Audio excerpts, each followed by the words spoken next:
अस्सलाम वालेकुम रहमत ल्लाहि व बरकातुहू। वो दिल खराश वीडियो जिसमें फ़ातिमा बार बार फर्श से उठने की कोशिश करती है लेकिन उठ नहीं पाती। ना जाने कितनी हड्डियाँ टूटी हैं, ना जाने कहाँ कहाँ से खून बह रहा है। बेसुध सोया हुआ नीम बरहना मर्द उठता है, बेदर्दी से फ़ातिमा का बाजू पकड़कर खींचता है और मुर्दा पाकर फिर से फर्श पर फेंक देता है। वो अपनी वहशत की आग में फ़ातिमा को जलाकर राख कर चुका। नई बात नहीं उसके लिए, ना जाने कितनी फ़ातिमाएं यूं ही मर चुकी। फ़ातिमा का फर्श पर पड़ा टूटा फूटा जिस्म मालकान को इंसानी जिस्म नहीं लगता। वो समझते हैं कि वो शायद कोई प्लास्टिक से बनी बैटरी से चलने वाली गुड़िया थी जिससे मालिक ने खेला, तोड़ा फोड़ा और फिर फेंक दिया। खेल ख़त्म, पैसा हज़म। दिल दहल जाता है देखकर। कौन लोग हैं ये? 21वीं सदी के फ़िरौन।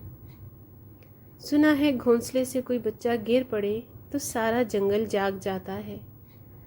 उस जालिम की हवेली में सैकड़ों बच्चे कैद हैं।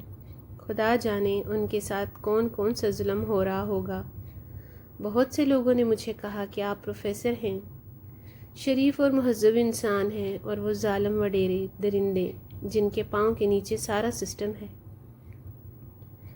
पुलिस, थाना, कचहरी, अस्पताल, डॉक्टर, सब कुछ उन्हीं के अंडर है। आप ऐसे कामों में मत पड़ें। बेशक वो मेरे सबसे बड़े हमदर्द हैं, मेरे चाहने वाले हैं, उनको मेरी ज़िंदगी अजीज़ है। पर मैं आप सबसे एक सवाल पूछता हूँ, क्या हमारा दीन इस्लाम हमें जुल्म के ख़िलाफ़ खड़ा होने का दर्स नहीं देता? इमाम हुसैन अलैहिस्सलाम ने जालिम के ख़िलाफ़ खड़ा होकर हमें सबक दिया है कि सर कटा देना पर जालिम का साथ न देना, खामोश रहना भी जालिम का साथ देने के मुतरादिफ है। क्या हमारे अंदर इंसानियत मर गई है? हमें क्यों किसी का दर्द महसूस नहीं होता?